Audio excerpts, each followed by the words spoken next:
Polêmica no jogo do Cruzeiro e virada épica no Maracanã. Hoje nós vamos falar sobre os jogos de ida da Copa do Brasil. Bom dia, boa tarde, boa noite a todos que estão me assistindo. Meu nome é Bernardo. Você está no Imparcial Futebol Clube. Seja muito bem-vindo. Gostaria que você nos ajudasse apoiando esse projeto, dando seu like, comentando aí embaixo, se inscrevendo, compartilhando com seus amigos. E é isso, tamo junto. Vamos lá, vamos começar a falar de Copa do Brasil. Primeiro falar do jogo de quarta. O Cruzeiro recebe o Corinthians no Mineirão e acaba sendo derrotado por 1-0.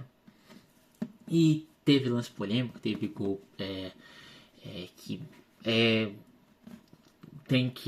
famoso gol interpretação, né? Gol polêmico.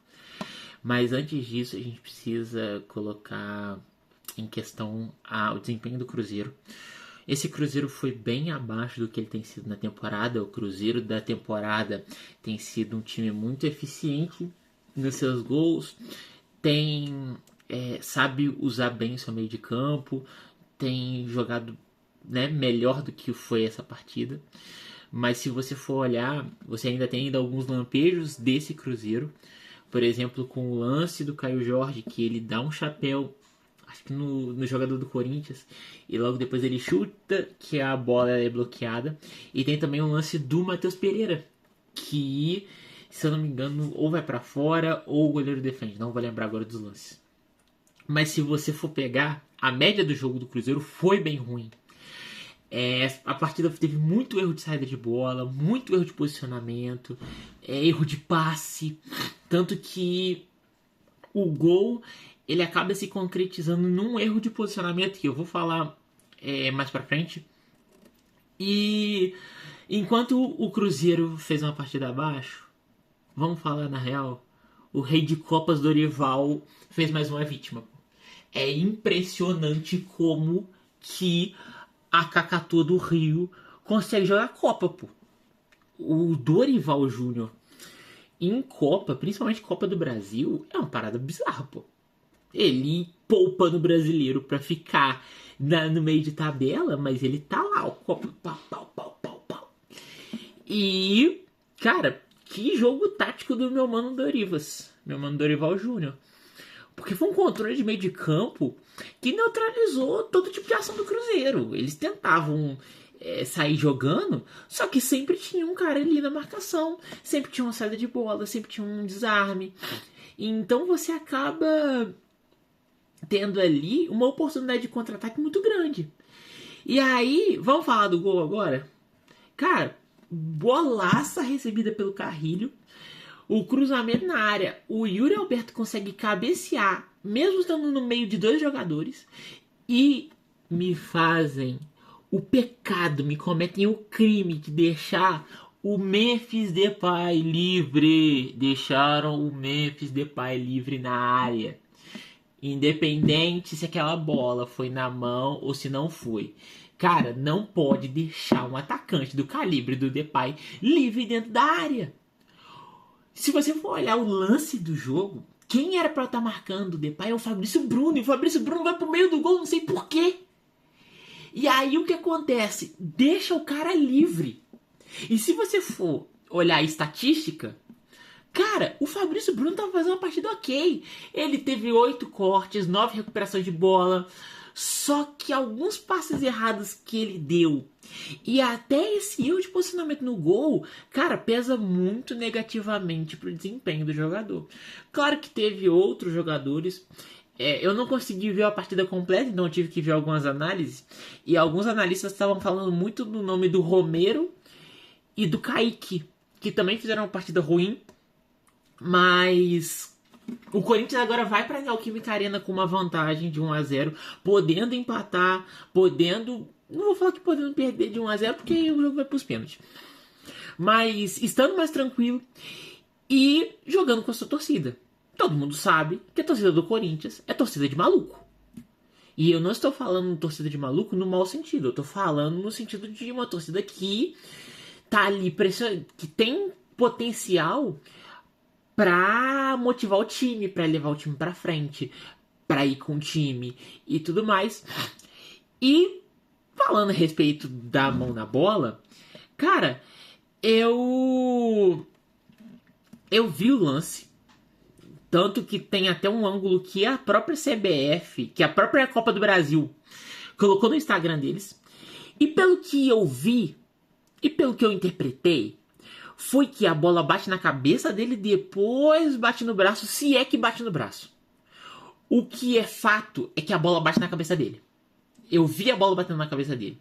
Se ela bate na mão ou se ela não bate na mão, não importa, porque já tá mudando a trajetória da bola. Então não tem como a bola bater na cabeça e bater na mão e ele tirar a mão. Ou seja, de qualquer jeito, sinto muito aos torcedores cruzeirenses, mas na minha visão o gol foi legal. Mas se você não acha que o gol foi legal, coloca aí nos comentários, vamos trocar uma ideia. Sem briga e me chamando de doente, de lunático, de burro, de o que for. Vamos conversar na moral. Pra gente poder conversar a respeito desse jogo. Você acha que o Cruzeiro fez um jogo ruim? Você acha que o Corinthians fez um jogo bom? Você acha que o Cruzeiro fez um jogo bom? Vamos conversar nos comentários. Trocando agora, começando a falar do jogo da quinta-feira, Vasco e Fluminense no Maracanã. E eu preciso começar falando da torcida do Vasco. Cara, que é isso, velho? Eu vi algumas imagens e, mano, é muito bonito. É muito bonito o que a torcida do Vasco fez no jogo e tudo mais. Teve bandeirão, teve... Cara, muito bonito. Maracanã lotado, e é muito bom um Maracanã lotado. O Maracanã lotado, ele passa uma mensagem, sabe? Ele passa uma mensagem, principalmente quando você tá na torcida mista, sabe? Eu vi algumas imagens do Instagram do Maracanã mostrando as torcidas mistas e tudo mais. E, cara, isso é muito bom. Isso passa uma mensagem de positividade, de que a rivalidade ela só fica ali nas quatro linhas e tudo mais. E... enfim, falando das famosas quatro linhas, o Fluminense acaba começando fazendo um primeiro tempo de muita intensidade, de muita pressão, uma pressão acertada, porque consegue abrir um placar, inclusive com uma boa jogada ensaiada, e com o chute do Serna, que acaba contando com um desvio do jogador adversário, e até que a pressão do time foi bem positiva. Só que mudou o tempo, virou pro segundo tempo, e parece que a mentalidade mudou, parece que o time do Fluminense desconectou do jogo, o time já não estava mais conseguindo render, e o time do Vasco que começou a render. O time do Vasco começou a pressionar, começou a jogar bola na área, começou a usar do dinizismo, e aí, num momento muito oportuno, sai o gol do Ryan para poder empatar, que inclusive, menino Ryan, mais uma vez decidindo pro gigante. O Ryan tem feito uma baita temporada. 20 gols em 54 jogos. Dá pra ver que ele é uma baita promessa do futebol. Eu, se fosse o Vasco, não sei se eu venderia ele, assim, de tabela. Eu acho que não, porque dá pra você lapidar muito mais um jogador igual o Ryan. Dá pra você dar corpo pra ele. Muito mais do que outros jogadores que vão pra Europa, igual, por exemplo, o Endrick, que vão para a Europa e que não tem espaço no seu clube porque não tem experiência. Então, isso não é um ataque ao Endrick. Longe de ser um ataque ao Endrick. Gosto muito do Endrick, gosto muito de como do jogo que ele faz, mas que, infelizmente, teve a infelicidade de ir para um time onde ele não é titular e onde ele nem é utilizado. Então, você tem o Ryan sendo muito decisivo nesse jogo e quis o destino que, aos 48 minutos do segundo tempo, o Pumita lançasse uma bola na área e o Verratti, o contestado Verratti, o criticado Verratti, fizesse o gol da virada. E aí, o Vasco agora tem uma vantagem que é essencial, principalmente porque o mando de campo não é do Vasco. O mando de campo é do Fluminense. Então essa vantagem ela é muito preciosa para se o Vasco quiser classificar para a final da Copa do Brasil. Eu acredito que o Fluminense tenha time e tenha tática para poder vencer o Vasco na volta, mas precisa ajeitar as coisas. O Freitas não fez uma boa partida. O Freitas, ele é crucial no sentido negativo. Ele é negativamente crucial no gol do Vasco, porque ele não faz uma boa marcação no Verratti. Então, o que acontece? Você tem essa questão. E também falando de polêmica, né? Você tem aí o VAR, o VAR não, desculpa, o árbitro não dando um pênalti no Everaldo, que foi numa cortada ali. Eu não vi se era pênalti ou se era só cartão vermelho. Eu não consegui ver o lance, então talvez eu coloque nos comentários a minha observação, mas eu não vi lance nem nada do tipo.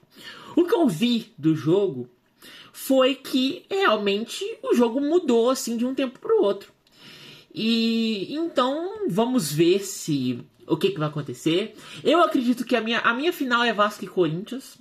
Apesar de que Cruzeiro e Fluminense são os favoritos, eu acredito que a final vai ser Vasco e Corinthians, porque mais o Corinthians do que o Vasco. Porque o Corinthians ele tem um acréscimo da torcida.